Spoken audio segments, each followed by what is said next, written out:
Friends, welcome to my channel. આગળના વિડીયોમાં આપણે જીરો નેક નું પાછળના ભાગના બ્લાઉઝનું કટિંગ આપણે શીખ્યા. તો જીરો નેકમાં આપણે એ કોલરવાળા બ્લાઉઝ જે એકદમ બંધ ગળાના બ્લાઉઝ છે એ અને 1 અને 2 ઇંચ સુધીનું જે પણ આપણે પાછળના ભાગનું કટિંગ કરવાનું હોય એ વિડીયો પ્રમાણે આપણે કટિંગ કરવાનું. આજે આપણે શીખીએ છીએ 3 થી 4 ઇંચનું પાછળના ભાગનું ગળાનું કટિંગ. તો 3 થી 4 ઇંચનું પાછળના ભાગનું કટિંગમાં સૌથી પહેલાં આપણે લઈશું લંબાઈ. તો દરેકમાં લંબાઈ એક કોમન છે, તો લંબાઈ જેટલી પણ લંબાઈ હોય એમાં આપણે 1 ઇંચ ઉમેરી દેવાનું. તો અહીંયા આપણે લંબાઈ 14 લઈએ છીએ અને 1 ઇંચ ઉમેરીએ એટલે 15 ઇંચ થઈ જાય. ત્યાર પછી શોલ્ડર. તો શોલ્ડર આપણે ધારો કે શોલ્ડર છે આપણે 14 શોલ્ડર છે. શોલ્ડર પણ એક જોવો તો 32 ઇંચ જ્યારે આપણે લઈએ છીએ અપર ચેસ્ટ, તો એનો શોલ્ડર હોય છે 16 ઇંચ. ધારો કે 40 ઇંચ અપર ચેસ્ટ હોય તો એનો શોલ્ડર 15 ઇંચ હોય છે. તો આપણે આ શોલ્ડરનું એડજસ્ટમેન્ટ પણ એટલા જ માટે કરવામાં આવે છે. બોડી મેજરમેન્ટ આપણે શું કામ લઈએ છીએ કે આપણે ઘણી વખતે શું વિચારીએ છીએ કે 32 ઇંચ અપર ચેસ્ટ છે તો એનો આપણે શોલ્ડર એકદમ નાનો કાપી દઈએ છીએ, અને ઘણી વખતે 40 ઇંચ વધારે હેવી સાઇઝ છે એમ સમજીને આપણે એનો શોલ્ડર મોટો કાપી દઈએ છીએ. પણ દરેક વખતે આ વસ્તુ સાચી નથી હોતી. ઘણી વખતે બહુ મોટી હેવી સાઇઝમાં શોલ્ડર નાનો હોય છે, જ્યારે એક નાની સાઇઝમાં પણ શોલ્ડર મોટો હોય છે, અને એના કારણે આપણે બ્લાઉઝનું કટિંગ બગડી જાય છે. અને એટલા માટે જ આપણે બોડી મેઝરમેન્ટ પ્રમાણે જ આપણે કટિંગ કરીએ છીએ. તો આજે સૌથી પહેલાં આપણે આ લઈશું આપણે 32 અપર ચેસ્ટ 32 અને શોલ્ડર 16 રાખીશું. તો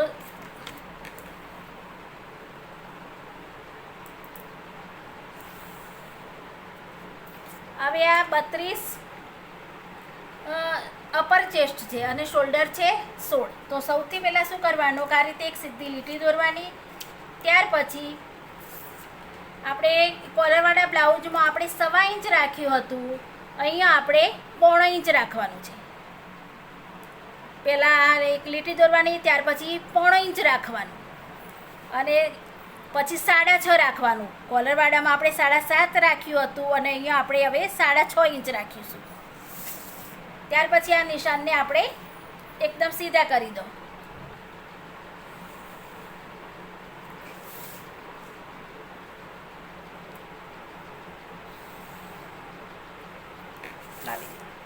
હવે શોલ્ડર. તો આપણે શોલ્ડર 16 લેવીએ તો શોલ્ડરના અડધા થાય, 16ના અડધા થાય 8.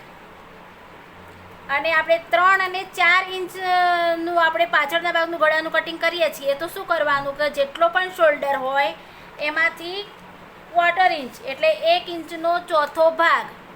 ધારો કે આ 1 ઇંચ, આ 1 થી આ 2 આ 1 ઇંચ છે, તો આ 3 પોઈન્ટ છે 1, 2 અને 3 એને 1/4 ઇંચ કહેવાય, 0.25 પણ કહેવાય.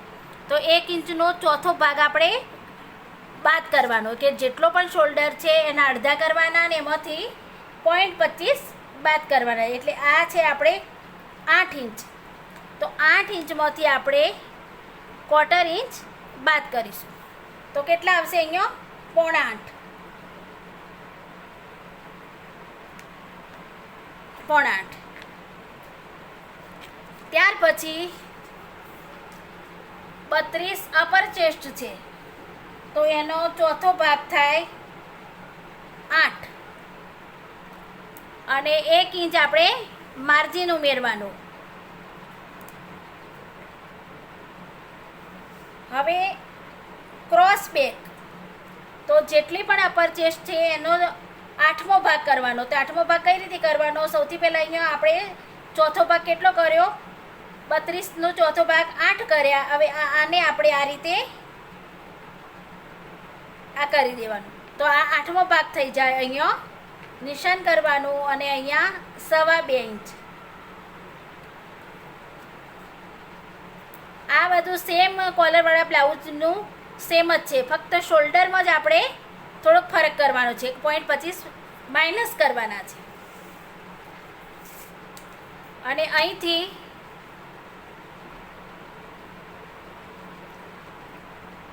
આ રીતે પહેલાં નિશાન દોરી દો. હવે અહીંયા આપણે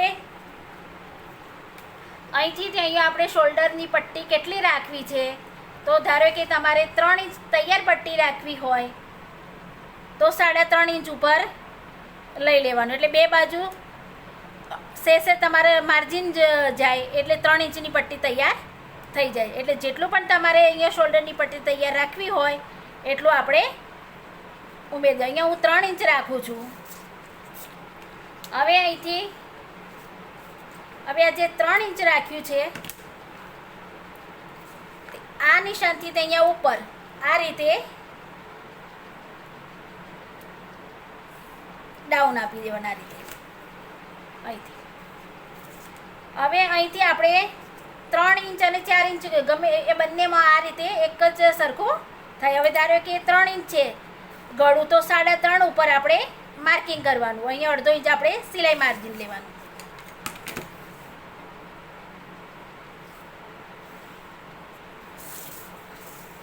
અને આ રીતે કરી દો.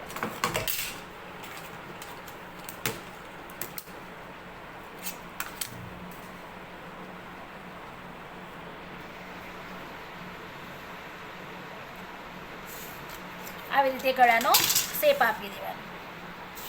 અને અહીંયા આપણે આ રીતે બાયગાળાનો શેપ આપી દેવાનો.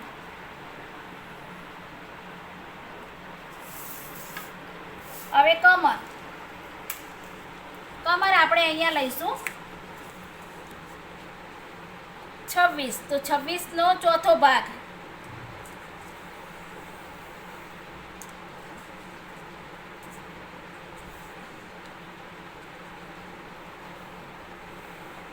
સાડા 6. અહીંથી આપણે 6.5 લેવાનું આ રીતે, અને 1.25 ઇંચ એક કહો તો 1.25 ઇંચ તમે દાંટો આપી દો આ રીતે. અને અહીંયા આ રીતે આપણે આવી રીતે નિશાન કરી દો અને અહીંયા માર્જિન છોડી દેવાનું.